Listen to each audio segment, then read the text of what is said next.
Hey y'all, how's it going? Wow, here we are. Give me 1 second. Put it down. Episode 5. Yeah, still going. I got this. We got this.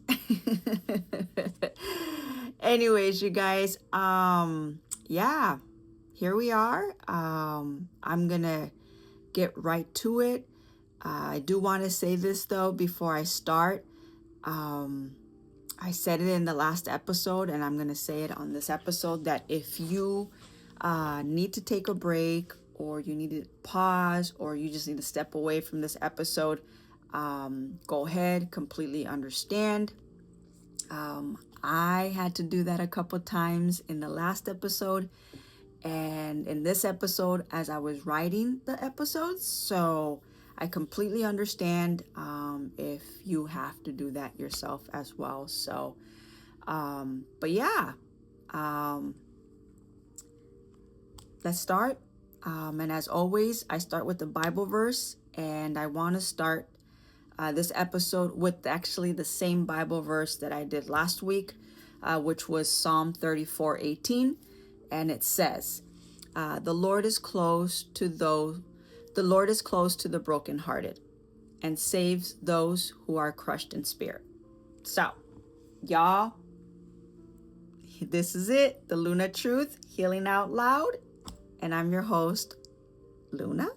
All right, you guys. So, as I mentioned, this is part 2 of this series of sharing my story with you guys. So if you guys haven't seen the last episode, I highly encourage you to go hear it. So then that way you can kind of know what's going on in this episode. But if you don't want to, it's okay.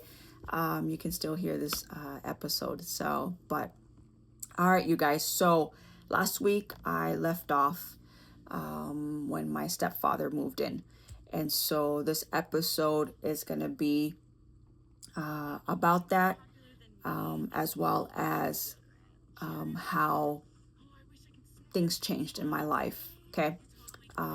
But yeah, so let's get this started. And yeah, so sorry guys.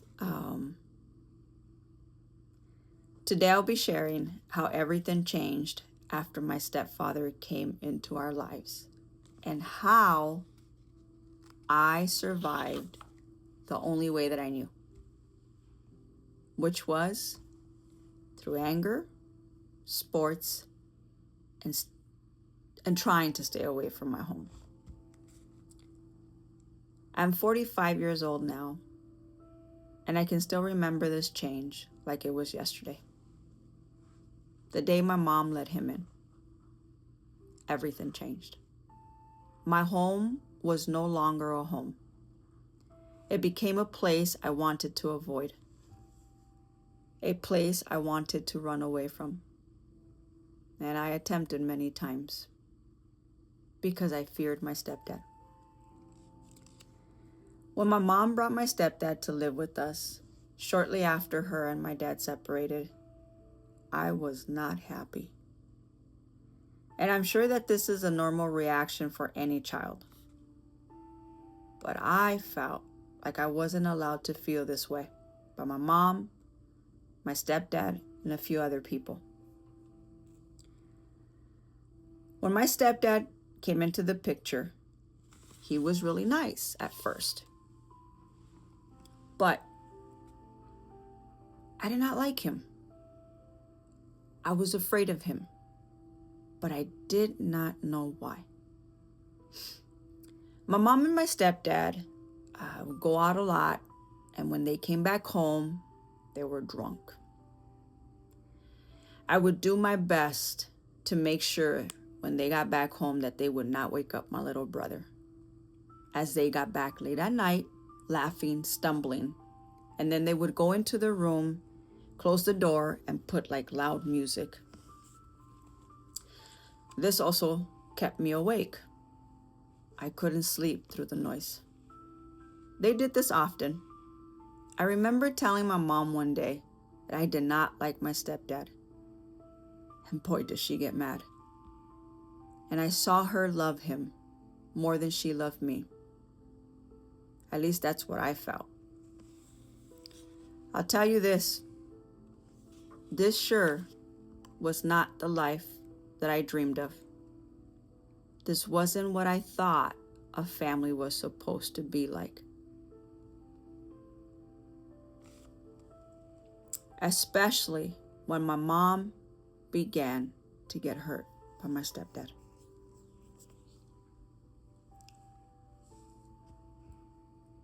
Not long after they got together and he officially moved in, he changed. I remember hearing loud bangs, furniture being thrown and broken in their room. And I would hear my mom beg and cry to my stepdad to stop. I remember that I would begin to shake, afraid. I'd cry, and I would hold my little brother as tight as I could. I would then tell God to help my mom, to help us. And then I would call my dad with my thoughts. But it didn't stop. And my dad did not show up. Then one day, I became his target. That is when everything I knew was being ripped apart. And my mom was not able to protect me from what he began to do to me because she was passed out drunk in her room. I became his late night, when everyone was sleeping, target.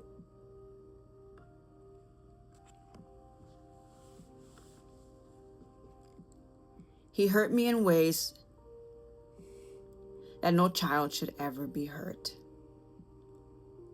He made me do things no child should have to do.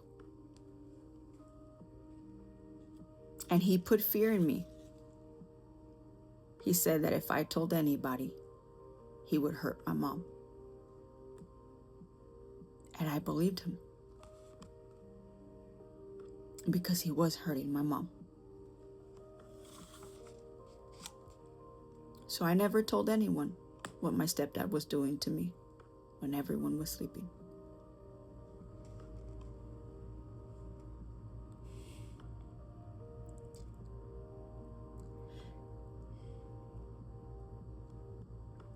And that's when something began to build inside of me.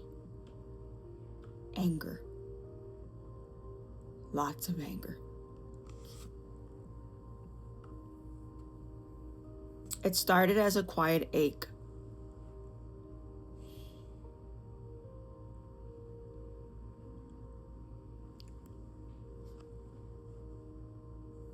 Something I didn't have words for.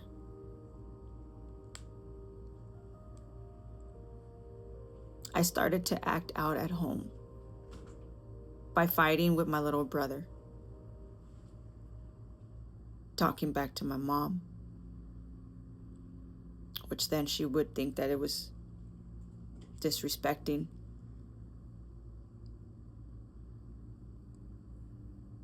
And then she would tell my stepdad to handle me.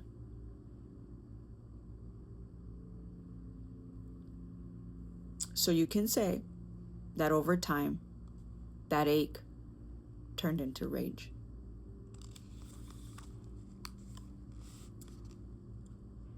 And this whole time, the whole time my mom thought I was doing this because I was mad that her and my dad weren't together. When the truth, that was not my reason.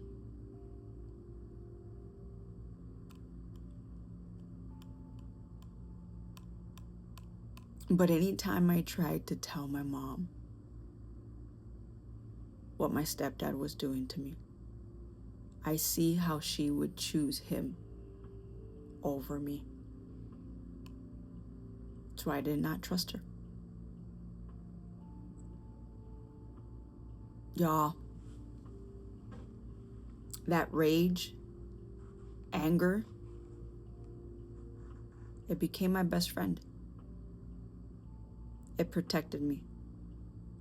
It gave me strength.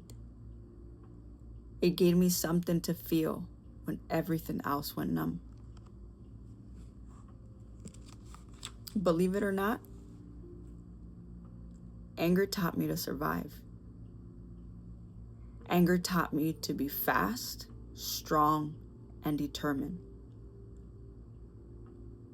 Which then I used that to get myself into every sport I could at school. You guys, you name it. Any sport, I did it. Basketball, track, cross country, tennis, softball, kickball, volleyball, flag football. Anything the school offered, I was in it. And the crazy thing is, I did not do this because I wanted medals or attention, although that is what probably everyone thought, and I was getting that. But what no one knew was, I did this because that meant I didn't have to go home after school because I had practices to attend. That meant that I had games to go on the road, which gave me a reason to stay out late. Team meetings, I had somewhere else to go besides my home. My body became my armor. My fire became my fuel. I used my pain to power my success in school sports, and I became damn good at it. But what no one knew was that every three-pointer, every sprint, every spike, every home run, every run was me trying to outrun the pain inside of me. Was me trying to have someone look at me and sponsor me so I would leave my home forever.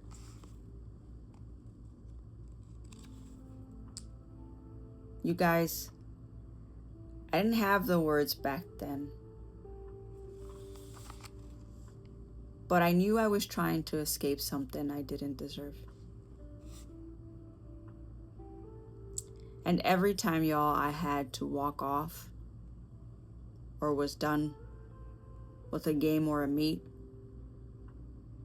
I had to put that mask back on and go home to a house that felt like a scary movie, or how we know it now, some sort of Netflix documentary.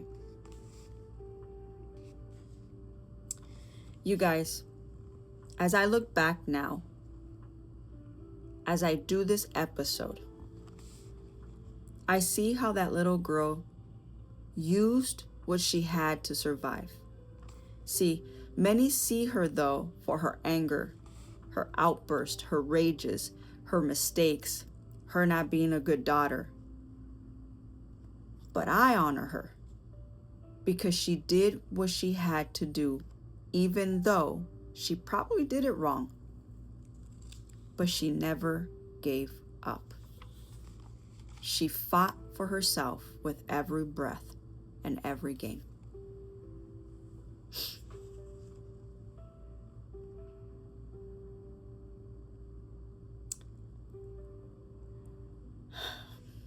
I learned something later on in life, after God made me see the hurt I had caused some of my loved ones because of anger. God showed me survival isn't the same as healing.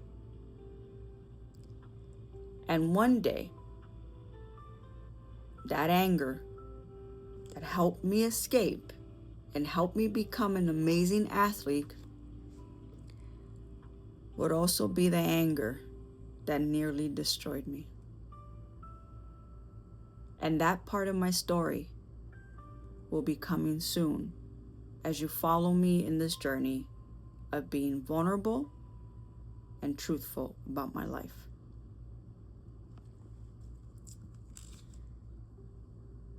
I did not know this then, but I do now, that even when I felt invisible in my own home, even when no one asked if I was okay, I now know that God did see me. That God did see every tear I shed, and even the ones I didn't. I know that He saw the little girl who was giving it her all in sports just to avoid the abuse I was enduring at home. I know He saw me. And I will share with you guys during these episodes